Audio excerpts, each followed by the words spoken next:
लेकिन थोड़ी देर बाद ही मैंने देखा हमारे टेंट के बाहर कोई खड़ा है। उसकी परछाई हमारे टेंट पर पड़ रही थी और वो एक दानव की तरह लग रहा था। मैं बहुत ज़्यादा डर गया था। मैं धीरे से उठा और टेंट की चैन खोली। मैं बाहर की तरफ देखने लगा और जो मैंने देखा वो देखकर मेरे होश उड़ गए। आखिर ऐसा क्या देख लिया था राहुल ने? और कौन था वो आदमी जो उसके टेंट के बाहर खड़ा था? क्या वो आदमी उन्हें नुकसान पहुंचाने आया था या वो आदमी कोई और नहीं बल्कि खुद सरकटा था? जानने के लिए सुनिए ये खौफनाक कहानी।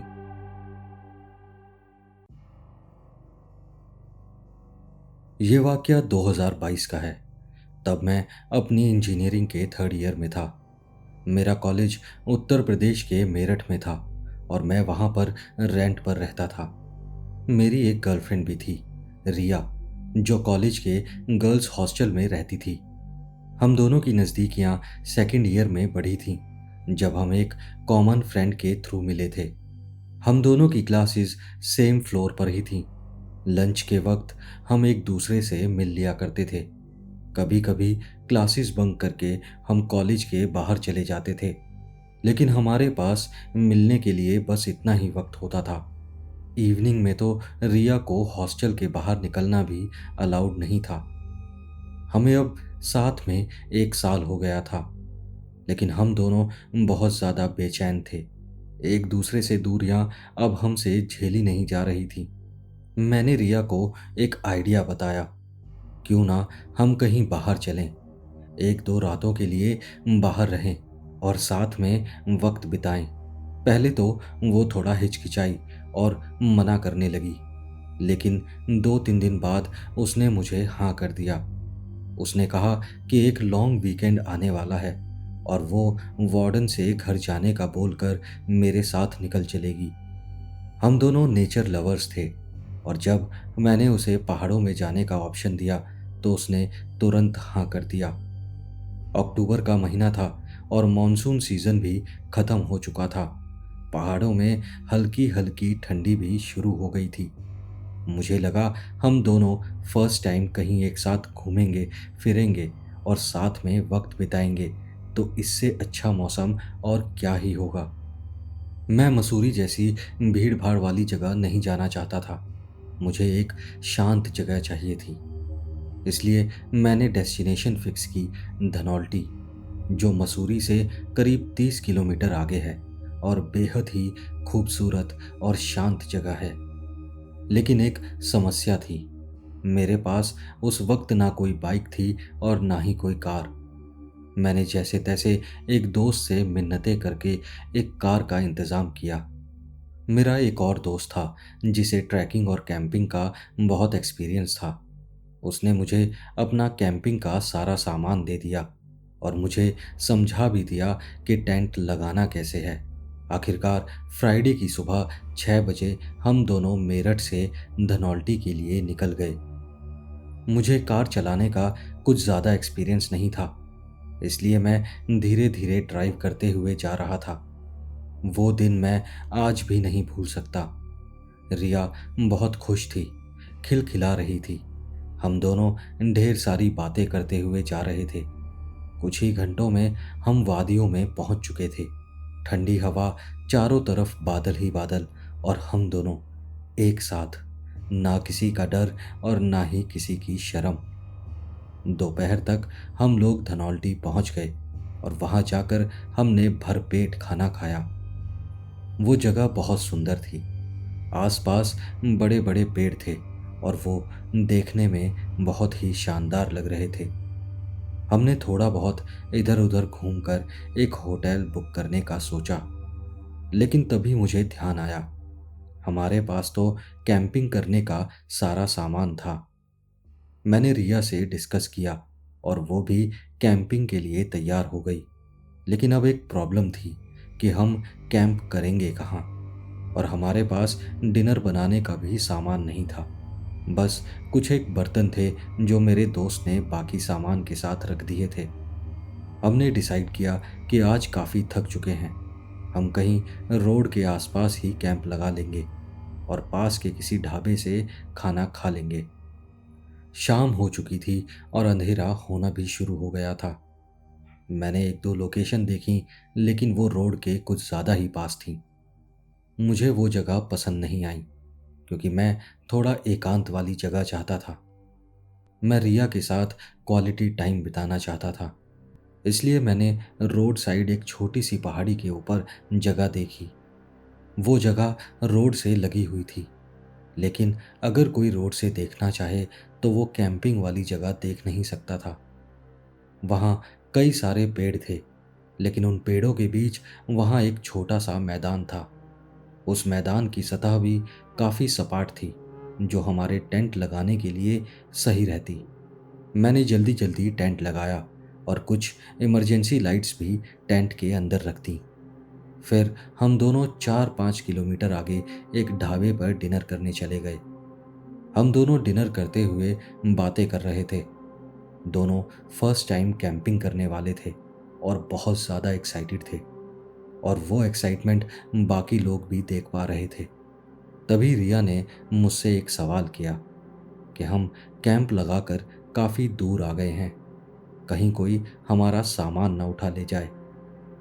इससे पहले कि मैं जवाब देता, पास बैठा एक आदमी उठकर हमारे पास आया और बोला, मैडम जी, हम पहाड़ी लोग किसी का सामान नहीं चुराते हैं और हम किसी के सामान को हाथ भी नहीं लगाते हैं।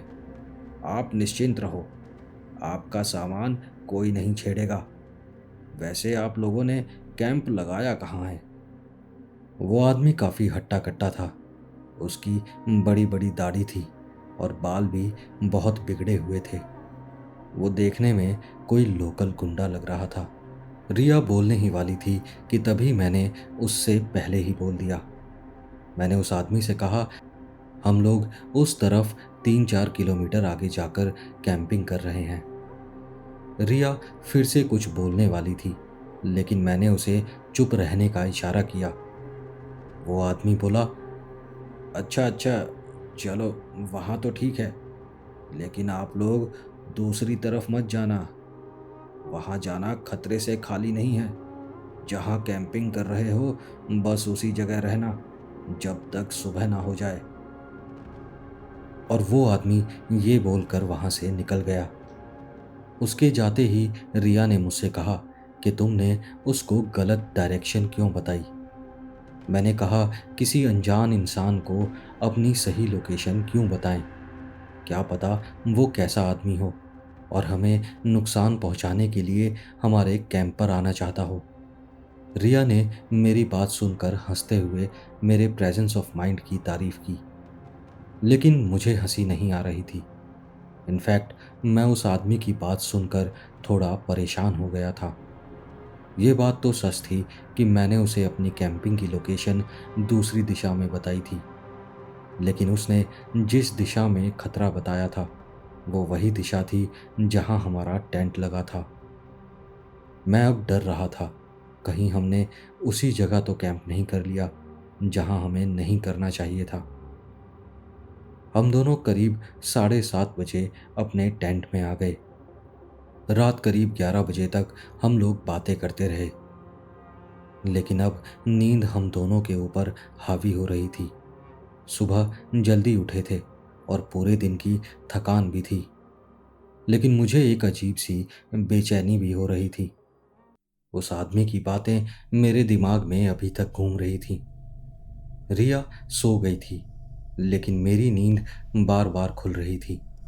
मुझे बार बार ऐसा लग रहा था जैसे कोई छोटा सा जानवर हमारे टेंट के बाहर इधर उधर भाग रहा हो। जब उस जानवर की आवाज़ ज़्यादा तेज़ आने लगी, तब मैंने बाहर जाकर देखने का फैसला किया। जैसे ही मैं बाहर गया, मैंने देखा एक घने बालों वाला छोटा सा जानवर हमारे टेंट के आसपास घूम रहा था, और जैसे ही उसने मुझे देखा वो पेड़ों की तरफ भाग गया। पर वो जानवर बड़ा अजीब सा था, एकदम गोल मटोल, और उसका साइज एक फुटबॉल के जितना था। मैंने उसे पीछे से ही देखा था, लेकिन उसके शरीर पर जो बाल थे वो एकदम इंसानी बाल लग रहे थे। उसे भागता हुआ देखकर मैं वापस टेंट में आ गया और लेटकर सोने की कोशिश करने लगा। लेकिन थोड़ी देर बाद ही मैंने देखा, हमारे टेंट के बाहर कोई खड़ा है। उसकी परछाई हमारे टेंट पर पड़ रही थी और वो एक दानव की तरह लग रहा था। मैं बहुत ज़्यादा डर गया था। मैं धीरे से उठा और टेंट की चैन खोली। मैं बाहर की तरफ देखने लगा और जो मैंने देखा वो देखकर मेरे होश उड़ गए। मैं वापस जल्दी से टेंट में घुस गया। मैंने रिया को हाथ मार कर उठाया। उसने पूछा, क्या हुआ? मैंने कहा, वही हुआ जिसका डर था। बाहर देखो, वो आदमी हमारे टेंट के बाहर खड़ा है। रिया ने पूछा, कौन आदमी? तो मैंने उसे बताया, वही आदमी जो हमें डिनर के वक्त ढाबे पर मिला था, जो हमारे बारे में इतनी पूछताछ कर रहा था। ये सुनकर रिया भी बहुत ज़्यादा डर गई। तभी हमने देखा वो आदमी हमारे टेंट की तरफ बढ़ने लगा है। मैंने अपने आसपास कुछ ढूंढना शुरू किया, कुछ तो मिल जाए, कोई छोटी सी लकड़ी ही मिल जाए। पर टेंट में ऐसा कुछ नहीं था जिससे हम अपने आप को बचा सकें। वो आदमी टेंट के बाहर आकर बोला, जल्दी बाहर निकलो। मैंने कहा, जल्दी बाहर निकलो। मैं अंदर से चिल्लाया कि हम बाहर नहीं निकलेंगे और हम अभी पुलिस को फ़ोन कर रहे हैं। पुलिस आएगी तो पता चलेगा लोगों को परेशान करने का नतीजा। लेकिन मैं जानता था कि मैं ऐसा नहीं कर सकता। जब से हम अपने टेंट में आए थे, तब से हमारे मोबाइल फ़ोन्स में कोई सिग्नल ही नहीं आ रहे थे। वो आदमी बोला, जिसको फ़ोन करना है करो, लेकिन बाहर निकलो जल्दी, वरना कुछ अनर्थ हो जाएगा। हम दोनों उस आदमी से बचने का कुछ तरीका ढूंढ ही रहे थे। तभी वो छोटा जानवर हमारे टेंट के दूसरी तरफ से आ गया और हमारे टेंट को खुरचने लगा। ऐसा लग रहा था जैसे वो हमारे टेंट के अंदर घुसने की कोशिश कर रहा है। वो जानवर बहुत तेजी से इधर उधर भाग रहा था और बहुत अजीब सी आवाज़ें निकाल रहा था। अब हमारे सामने कुआं था और पीछे खाई। रिया उस जानवर से बहुत ज़्यादा घबरा गई और डर के मारे टेंट खोलने लगी। मैंने उसे रोकने की कोशिश की, लेकिन तब तक देर हो चुकी थी। रिया ने टेंट की चैन खोल दी थी और उस आदमी ने रिया का हाथ पकड़कर उसे बाहर खींच लिया था। ये देखते ही मैं चिल्लाकर बाहर की तरफ भागा। वो मेरे सामने ही खड़ा था और उसने रिया का हाथ बहुत कसकर पकड़ रखा था।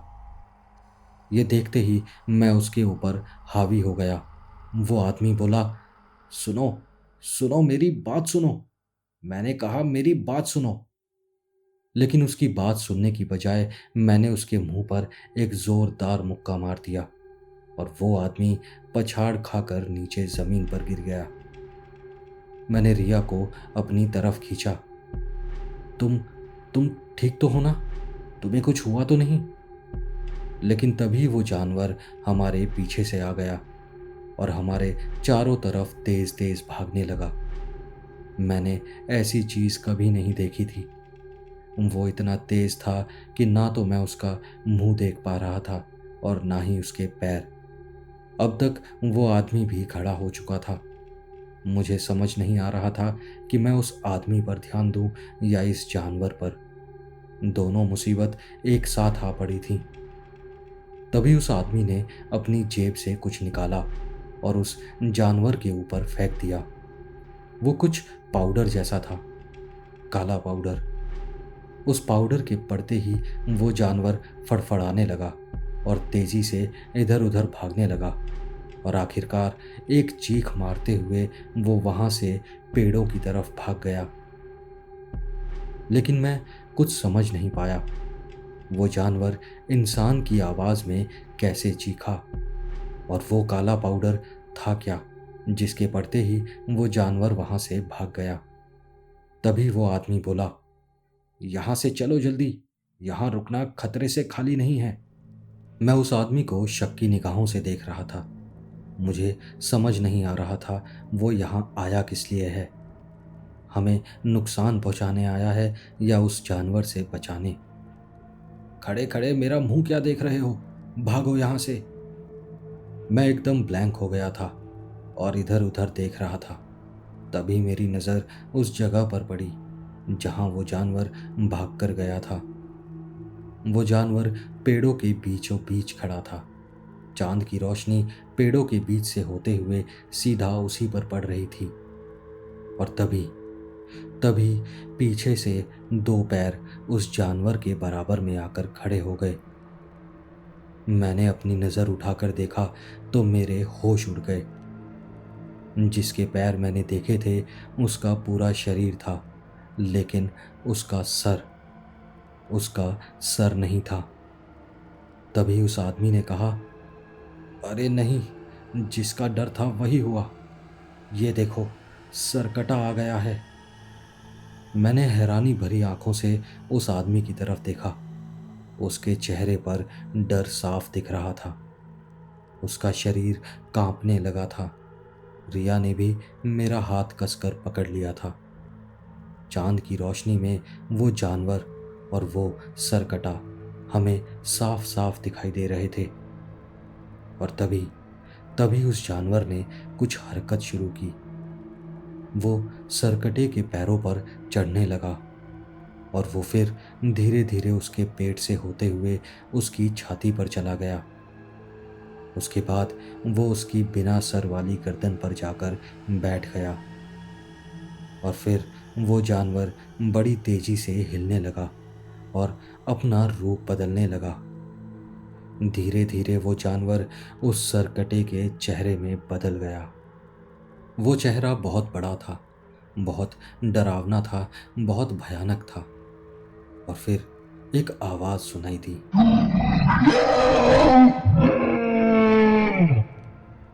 वो आवाज इतनी डरावनी थी कि हम तीनों लोग एक साथ चिपक कर खड़े हो गए। मैं हम तीनों की धड़कनों को सुन सकता था। मैंने उस आदमी से पूछा कि ये सब हो क्या रहा है। उसने कहा, ये सरकटा है और पहाड़ों के इस भाग में रात को घूमता है। मैंने तुम लोगों को मना किया था यहाँ आने को, पर तुम लोगों ने मेरी बात नहीं मानी। ये सुनते ही रिया फूट फूट कर रोने लगी। अपने आप को कोसने लगी कि हमने कैंपिंग की ही क्यों। अब वो सरकटा धीरे धीरे हमारी तरफ बढ़ने लगा। हम लोग भी एक साथ धीरे धीरे पीछे की तरफ हटने लगे। समझ नहीं आ रहा था अब करें तो करें क्या। वो सरकटा भागने लगा और भागते हुए हमारी तरफ आने लगा। हमारी सांसें अटक गई थीं। कुछ सूझ नहीं रहा था। लेकिन तभी उस आदमी ने अपने बैग से एक पॉलीथीन निकाली। उस पॉलीथीन में बहुत सारा पाउडर था। अब मैं समझ गया था, वो पाउडर नहीं बल्कि राख थी। उस आदमी ने राख से हमारे चारों तरफ एक घेरा बनाया। उसके बाद उसने ढेर सारी राख अपनी मुट्ठी में भर ली। जैसे ही सरकटा हमारे पास आया, वो घेरा देखकर रुक गया। ऐसा लग रहा था जैसे वो उस राख के घेरे से परेशान हो रहा था, उससे डर रहा था। तभी उस आदमी ने अपनी मुट्ठी की सारी राख उस सरकटे के ऊपर डाल दी। वो राख पड़ते ही सरकटा बहुत जोरों से चिल्लाने लगा। ऐसा लग रहा था जैसे उसे बहुत दर्द हो रहा हो। वो तड़पने लगा, बिलबिलाने लगा। और तभी उसका सर उसके धड़ से अलग होकर नीचे उतर गया और चिल्लाते हुए पेड़ों की तरफ भाग गया। उसका धड़ भी उसी के पीछे पीछे भाग गया। कुछ ही सेकंड्स में वो हमारी आंखों के सामने से ओझल हो गए थे। हम तीनों अभी भी उसी घेरे के अंदर खड़े थे। हम में से किसी की भी हिम्मत नहीं हो रही थी उस घेरे से बाहर निकलने की। उस आदमी ने कहा, मेरी गाड़ी बस पास में ही रोड पर खड़ी है, पर मुझे लगता है इस घेरे से निकलना सही नहीं होगा। हमें सुबह होने का इंतज़ार करना चाहिए और सुबह तक इस घेरे में ही रहना चाहिए। मैंने और रिया ने भी झट से उसे हाँ में जवाब दे दिया। लेकिन ये राख है किसकी? और वो सरकटा इससे इतना डर क्यों रहा है? तब उस आदमी ने हमें बताया, ये राख हमारे गांव के देवता के मंदिर की है। इसमें बहुत शक्ति होती है और बुरी शक्तियां इस राख से डरती हैं। ये सरकटा भी हमारे गांव का ही भूत है, इसलिए हम लोग ये राख हमेशा अपने पास रखते हैं। इस सरकटे ने हमारे गांव के कई लोगों को मारा है। कौन है, कहाँ से आया है, इसके बारे में हमारे गांव के बड़े बूढ़े ही जानते हैं, लेकिन कोई भी उसकी कहानी बताने को राजी नहीं है। माना जाता है जिसने भी उसकी कहानी बताई वो उसी रात सरकटे के हाथों मारा जाएगा। ये बात सुनकर मैं दंग हो गया। आज के ज़माने में भी ये सब बातें पॉसिबल हैं। पॉसिबल तो हैं ही। मैंने जस्ट अभी अपने सामने जो देखा था उससे रियल और क्या हो सकता था। लेकिन आपको कैसे पता लगा हम लोग यहाँ पर हैं? हमने तो आपको जगह भी गलत बताई थी। तुम जवान बच्चे हमेशा उल्टे काम ही करते हो। मुझे तुम्हारी चिंता थी, इसलिए तुम्हारी कैंपिंग की जगह पूछी, और जहाँ तुमने मुझे बताया था वो जगह सेफ थी, क्योंकि वहीं पास में हमारे देवता का मंदिर भी है और सरकटा मंदिर के आसपास फटकता भी नहीं है। मैं तो अपने घर की तरफ चल दिया था, लेकिन पता नहीं क्यों मैंने सोचा एक बार देख तो लूं तुम लोगों ने टेंट लगाया कहाँ है। लेकिन जब वहाँ मुझे तुम्हारा टेंट कहीं नहीं दिखा तो मैं अपने घर वापस चला गया। फिर गांव में मुझे किसी ने बताया कि उन्होंने एक लड़के और लड़की को सरकटे के इलाके में टेंट लगाते देखा है। बस मैं तभी अपने घर से भागा और ढूंढते ढूंढते यहाँ आ गया। शायद हमारे देवता तुम्हें बचाना चाहते थे। हम तीनों अब उसी घेरे में बैठ गए। रिया मेरे कंधे पर अपना सर रखकर बैठ गई। वो अभी भी डर के मारे रो रही थी। वो आदमी भी अंधेरे में इधर उधर देख रहा था, कहीं सरकटा फिर से वापस तो नहीं आ गया।